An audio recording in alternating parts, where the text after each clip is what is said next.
Bien, y el gobierno le hemos contado que dio a conocer ayer una serie de cambios en el plan Fronteras Protegidas, los que comenzarán a regir desde el 1 de octubre. Vamos a conversar sobre este y otros temas y tomamos contacto con el ministro secretario general de Gobierno, Jaime Belolio. ¿Cómo está, ministro? Buenos días. Buenos días, Frecia, ¿cómo estás? Muy bien. Bueno, primero en saber de los criterios, ¿no?, que se tomaron para este plan de fronteras protegidas, que ayer lo anunciaba la subsecretaria Paula Daza, y que en general es una apertura muy gradual en todo caso, ¿no? Y me imagino que con cautela viendo cómo avanza la pandemia. Bueno, creo que tú acabas de hacer además un muy buen resumen de la situación epidemiológica del país. Es decir, llevamos casi 14 semanas en la cual la pandemia va hacia la baja. Sin embargo, hemos tenido algunos rebrotes. Tú comentaste en la comuna de Arica, que evidentemente requiere una mayor atención. Tuvo que retroceder y se está haciendo ahí conversaciones más directas entre la Seremi de Salud y las personas, y obviamente también las personas de la Municipalidad de Arica, para acelerar, por ejemplo, el proceso de dosis de refuerzo y otro, que es lo que podemos hacer frente a la emergencia de nuevas variantes. No depende de nosotros en Chile que aparezca una nueva Delta o Mu u otra. Lo que sí depende de nosotros es que podamos seguir vacunando. Por ello es que hemos comenzado con la vacunación de adolescentes, la retomamos, así como también de niños menores de 12 años, entre los 11 y los 6 años, así como también las más de 2 millones de personas que hoy día ya tienen su dosis de refuerzo. Todo eso es muy importante para mantenernos en la actual situación. Pero también algo que mencionaste, que es que viene el 18 ahora. Y necesitamos que este sea un 18 seguro. Nosotros hemos dicho que es un 18 seguro que parte por casa, es decir, hacer caso a los aforos, portarse bien. ¿Qué significa portarse bien? Que mantengamos las celebraciones con todos los resguardos sanitarios que podamos tener. Entre ellos, por ejemplo, ventilar. Por supuesto, estar cuando se pueda con la mascarilla puesta, no compartir platos. O sea, hay una serie de tips que están puestas todas más en la página web, pero sobre todo es no pensar que después del 18 queremos seguir teniendo la misma apertura que hoy día hemos tenido. Con respecto a la frontera, tal como tú mencionas, nosotros hemos ido muy pausadamente y proporcionalmente levantando algunas de las reglas que eran muy estrictas. Chile tenía una de las reglas más estrictas del mundo en materia de frontera. Y lo que ahora se dice es que, por ejemplo, van a poder ingresar extranjeros vacunados y que la cuarentena, que pasó de 10, después lo disminuyó a 7 y ahora a 5, que va a ser diferente entre personas que están vacunadas y personas que no están vacunadas. Y tampoco va a ser necesario este hotel de tránsito. Sin embargo, es necesario mantener esta cuarentena estos primeros días. Sabemos que hay algunas críticas al respecto, pero la razón es sencilla, y es que para entrar a Chile, ya sea un chileno o un extranjero, necesita tener un PCR negativo para subirse a su avión. Cuando llega a Chile se hace otro PCR, pero puede haberse contagiado en ese intertanto y puede incubar entonces el virus, y esos 5 días son los que nos permiten aislar a personas que puedan traer otras variantes. Hace un par de semanas atrás, el 68% de los casos de Delta eran de viajeros.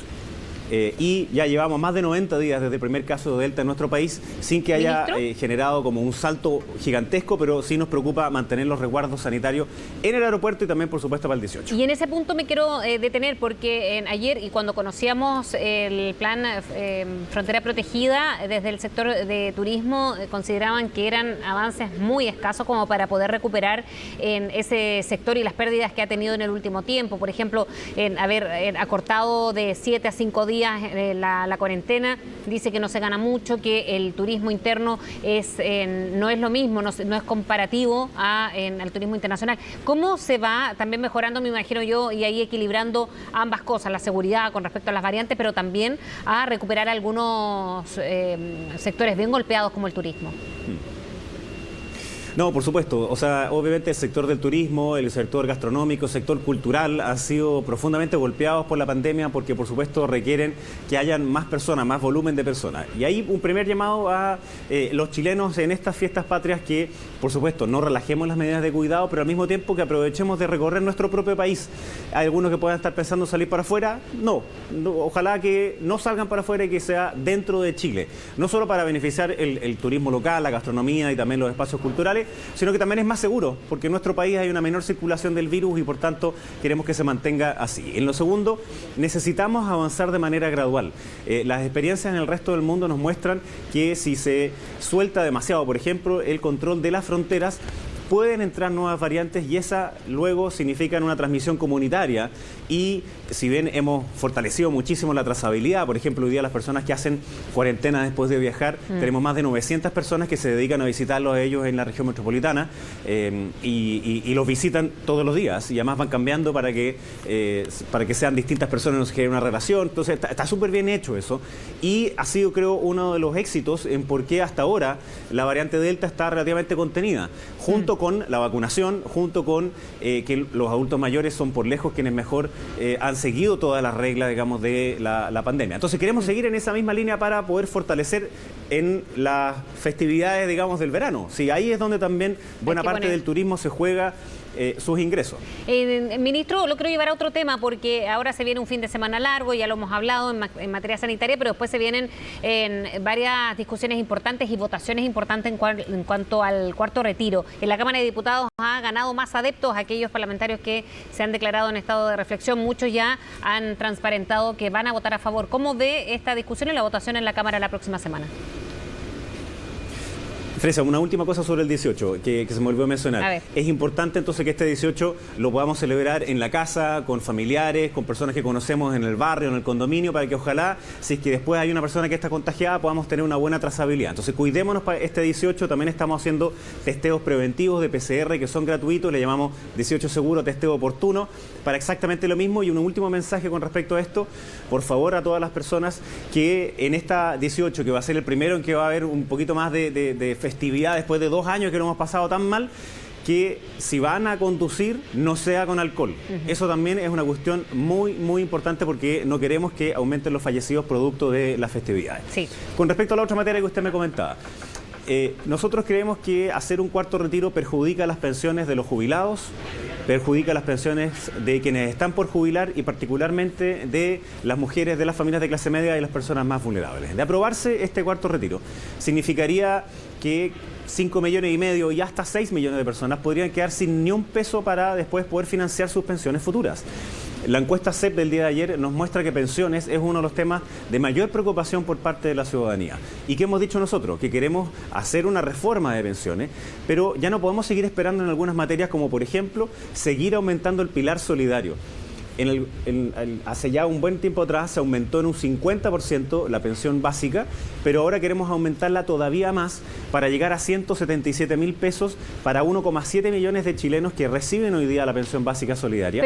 Y además aumentar la cobertura hasta un 80%, con lo cual se suman más de 540.000 personas adicionales. Entonces, eso es muy potente y ahí en esa línea en la cual queremos seguir. Sí, ahora, ¿cómo se cambia un sistema previsional cuando hay una administración de gobierno que está en su última fase? Es más, usted decía las preocupaciones de los chilenos no cambian ni siquiera en el orden de la última encuesta hace 4 años, entonces tampoco se adelantó tanto en cuanto a pensiones, todo lo contrario, por efecto pandemia y otros, ¿no? Entonces, en esta votación, cuando hay algunos sectores que dicen que es necesario todavía porque las ayudas del gobierno llegaron tarde, entonces en este contexto, ¿cómo ve la próxima votación si es que se comienza a avanzar en la Cámara y luego en el Senado? Bueno, 2 cosas al respecto. Lo primero es que el gobierno presentó una reforma que hace 2 años fue aprobada en la Cámara de Diputados. De hecho, yo era diputado. Me tocó aprobar una reforma a las pensiones que luego fue detenida en el Senado. Es decir, no es que no haya habido un interés de modificar sustantivamente las pensiones y el sistema de pensiones, que ha perjudicado particularmente a mujeres, a personas que tienen lagunas previsionales y también a las familias de clase media. Entonces, nosotros hicimos ese intento, pero no podemos seguir esperando en las personas más vulnerables y por eso el aumentar el pilar solidario y aumentar la pensión para que nadie quede por debajo de la línea de la pobreza es una meta que creo que se puede hacer ahora ya y no podemos seguir esperando. Sobre la otra materia, yo esperaría que varios de los parlamentarios que habían dicho que solo se justificaba el primer retiro porque no habían ayuda, después dijeron que el segundo retiro era por lo mismo, por las ayudas, hoy día cuando hay 16,5 millones de chilenos que están recibiendo el IFE universal. Además, frente a la noticia del día de ayer de la creación de empleos, que solamente entre julio y agosto se han creado poquito menos de 1 millón de empleos, y tenemos ese IFE laboral que nos acompaña hasta diciembre, la verdad es que los mismos argumentos de aquellos que han sostenido que no habían ayudas y que no habían ingresos, hoy día no se sostienen. Y tiene un efecto grande sobre los precios, sobre los alimentos, sobre el distinto consumo que hacen las personas, el que haya todavía más dinero. Es lo que se llama inflación. Cuando sube al mismo tiempo, los precios de distintas cosas afectan. ¿Creen que no son insuficientes las indicaciones que se le han agregado hasta ayer, digamos, para paliar estos efectos económicos, que sería el fondo de las indicaciones? No, nosotros creemos que no son suficientes en ningún caso. Por supuesto que celebramos que aquellos que antes, bueno, han cambiado un poquito, se han dado vuelta la chaqueta varias veces, porque dijeron primero que había extensión del IFE universal, entonces no iba a haber cuarto retiro. El diputado Boric. Después dijeron que sí iba a haber, por ejemplo, y no solamente él, sino que también otras personas que habían manifestado que no se justificaba con la extensión del IFE universal un cuarto retiro, y después ponen indicaciones que ellos rechazaron en el pasado, pero al menos lo que están diciendo es que se dan cuenta que los técnicos, los especialistas, están mostrando que un cuarto retiro va a tener un efecto en la inflación, y por eso que quieren poner ese impuesto y que se paguen cuotas. Yo esperaría que le hicieran caso más allá que eso. Se dan cuenta que es un mal proyecto y por tanto lo mejor es que entonces lo voten en contra. ¿Pero cree que van a estar los votos? Que sea transversal. ¿El 22? Tenemos como medio segundo de delay. Sí, de delay, pero se entiende ya a esta altura. Sí. Yo esperaría que estuvieran los votos y que fuera súper transversal el que hubiese ese rechazo, porque hoy día hay otras ayudas hacia las familias, más la creación de trabajo, que es lo que nosotros queremos seguir empujando. Eso es lo más relevante, y mejorar las pensiones en vez de terminar con el sistema de pensiones, como dijeron algunos, para sostener que querían este cuarto retiro. Ministro, hablemos del estado de excepción. Ya lo han dicho, bueno, usted y otras autoridades también, que es muy probable levantarlo de aquí al 30 de septiembre, cuando vence. ¿Cuáles son los planes para este nuevo plan paso a paso que ya también adelantaba la subsecretaria Daza? Bueno, el estado de excepción solo se justifica cuando la pandemia así lo amerite, ¿no? Entonces nos da ciertas herramientas, es como una caja de herramientas que uno puede ocupar para prevenir mayores contagios y así entonces también el fallecimiento de personas. Sin embargo, con las cifras que hoy día tenemos, no significa que tengamos que relajar todas las medidas sanitarias, en ningún caso, pero no se justificaría al menos tres cosas que son las más centrales del estado de excepción. La primera de ellas son las cuarentenas comunales. Sin estado de excepción no se pueden hacer cuarentenas comunales, sí se pueden hacer cuarentenas individuales con una alerta sanitaria, es decir, una persona contagiada o un contacto estrecho, sí, obviamente también puede guardar, o sea, tiene la obligación de guardar cuarentena. Lo segundo es el toque de queda, que en las últimas semanas, cuando se vio que la región metropolitana atrasó su toque de queda de las 22 a las 24, aumentó el flujo vehicular en un 16% en esas 2 horas, lo cual obviamente indica que la razón por la cual se justifica el toque de queda es para disminuir la movilidad y nuevamente entonces menor opción de contagio. Y la tercera son esos cordones sanitarios que imposibilitaban el paso de algunas personas, salvo por carácter humanitario o esencial. Eso no está si es que no hay un estado de excepción. Sin embargo, estamos haciendo un nuevo plan paso a paso, que es sobre todo en control de aforos, bastante similar a lo que hoy día tenemos, pero obviamente el paso 1 hoy día, que era una cuarentena comunal, si no hay estado de excepción no funciona. Entonces vamos a ir viendo la evolución del virus, hacemos el llamado a las personas a volver a cuidarse, a seguir vacunándose, a ponerse la dosis de refuerzo. Luego vamos a comenzar la vacunación además de niños en las escuelas a partir del 27 de septiembre, que nos va a permitir tener una mucho mejor protección a lo largo de todo el país y también esta estrategia capullo que le llaman, ¿no? De la familia completa, que pueda ayudarnos a las nuevas variantes que entren a nuestro país. Ministro, le quiero preguntar de la encuesta CEP. Ayer se dio a conocer esta encuesta de estudios públicos que tenía varias características, ¿no? Que por eso es importante dar a conocer, porque se hizo de manera presencial, se hizo en un periodo bien llamativo después de las primarias y antes de la consulta ciudadana, pero ahí ya uno tiene más o menos un escenario. Hay un porcentaje del gobierno, del respaldo al gobierno de un 16%, si bien subió respecto a la última encuesta, sigue siendo muy baja. ¿Cómo toman esta baja? Y más, el rechazo es de un 68% a la gestión del gobierno del presidente Piñera.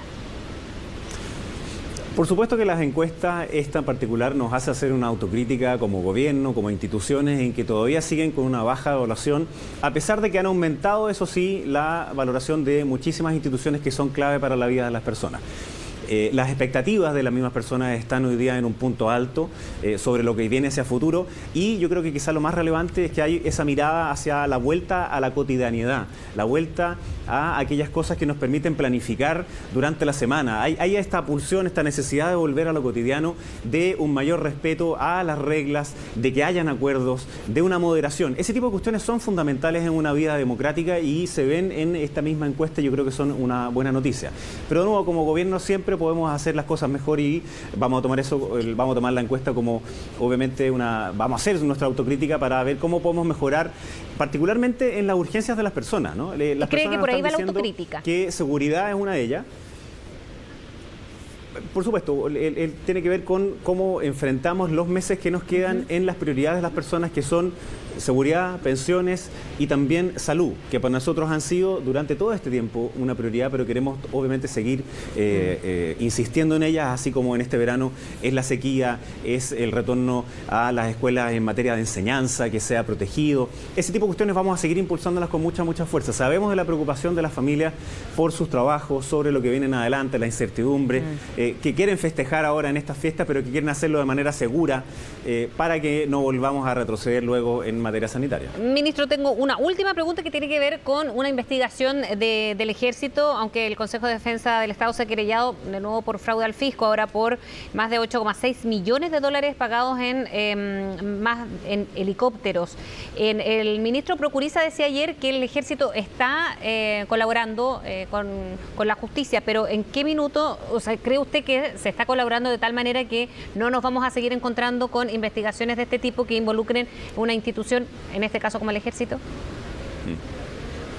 Bueno, para nosotros como gobierno la probidad pública y la transparencia son fundamentales, y cada vez que hay un atisbo en que ello pueda no ocurrir, necesitamos que por supuesto sea investigado y que luego sea sancionado por quien corresponda, en este caso por los tribunales de justicia. El Consejo de Defensa del Estado es una institución muy seria que presenta las querellas obviamente cuando tiene fundamentos para hacerlas, así que nosotros esperamos que esto se esclarezca cuanto antes y que además se tomen las medidas no solo correctivas en este caso, sino que tal como usted menciona, en general para todas las instituciones, sobre cómo se hacen contralorías internas, cómo se hace una fiscalización de los recursos públicos, de manera que no haya una obscuridad sobre los mismos, que estén a la vista por supuesto de la ciudadanía. Pueden haber algunos casos en las Fuerzas Armadas que eso es distinto por seguridad nacional, pero que siempre haya un estricto cumplimiento a la probidad pública, a la transparencia y a la rendición, que sea lo más transparente posible para la ciudadanía. Esa es parte de nuestra lógica, vamos a seguir impulsando también con mucha fuerza.